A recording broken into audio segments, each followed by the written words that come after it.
Hürmetli vatandaş, bugün Çeysar 2019 yıl 4. ayının 8. günü.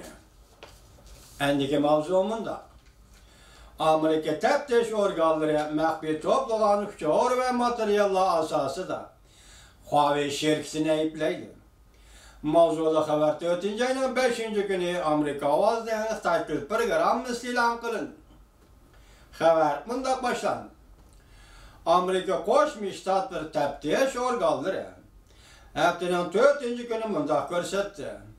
Alakadar organlar mehbi gözetiş bilen toplanan uçur ahbarat boyunca veşmenin asaslanıp Huawei şirketini ayıplaydı. Huawei şirketinin import kılıç siyasetiga xilaplı kılganlığa alakadar ve banka münasibetlerde aldamçılık kılganlığı doğrusidagi haberlerge alakadar er şikayetga asaslanıp New York şehri Brooklyn rayonluk sot mahkemesinde sot etçildi. Yardımcı teftiş emeldarı sotda mındak görsetti. Yardımcı teftiş emeldarı Alikiz Salım'ın sotda mındak görsetti. Amerika hükümeti Huawei şirketiga bildirip elektronlik gözetiş, nazaret kılış ve tekşiriş arkalı bayqagan ve kolga düşürgen uçurlar boyunca Huawei şirketini ayıplaymiz. Lekin bu ameldar tafsilotlar to'g'risida to'xtalmadi.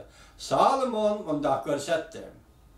Hükümet chet el axborotini nazorat qilish qonuniga asoslanib erishgan faktlar bo'yicha maxsus sud qilishga to'g'ri keladi. Sobiq taftish amaldori Reuters agentligi mundaq dedi.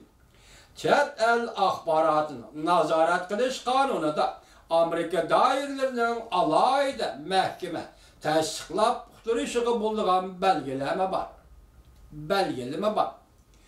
Ruxsat qilishga erishishning sabablari shuki, chunki biz ma'lum bir kishining ma'lum bir cho'ng davlat uchun jasuslik faoliyati bilan shug'ullandi deb gumonlandi. Huawei şirketining bayonotchisi Charles Sekner haftaning 4. kuni Amerika hukumatining Huawei şirketini maxfiy nazorat qilganligi to'g'risida fikir bayon qilishni rad qilib, şirketimiz hozir elib berayotgan arziyat to'g'risida bir nima demaydi deb ko'rsatdi. Haftaning 4. kuni ochilgan sodda qonun amaldorlari tanlali Amerika taftish organlariga texnik paket to'plash uchun vaqt berishga qo'shildi. Huawei şirketining advokati Huawei şirketining advokati bunga qo'shildi. Brooklyn sud mahkamasiga tushgan bu deloda Huawei şirketining moliya amaldori Meng Wanzhou birlashib Huipeng qatorli bir necha bankini oldi deb ayıplendi. Huawei şirketi bilan Huawei şirketining İran'da ta'sis qilingan Skycom tarmoq şirketi o'rtasidagi munosabatlarni maxfiy tutdi, yoshirdi deb ayıplendi. Meng Wanzhou o'tgan yil 12 oyda Kanada Adliya ministrligi tarafidan qo'lga olindi. Navbatda sud qilishni kutib turibdi.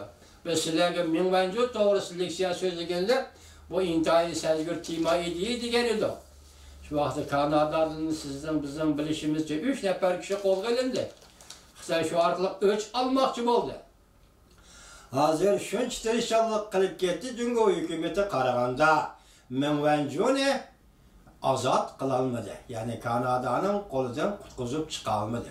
Shuningdek siz ko'rib bilingki, Jungo Amerika o'rtasidagi savdo suhbatida Jungoning o'rni qayerda? Amerika Qo'shma Shtatlarining o'rni qayerda? Bu narsani ko'rib ola olasiz, ham tushunib ola olasiz, ham tasavvur qila olasiz, hurmatli vatandosh.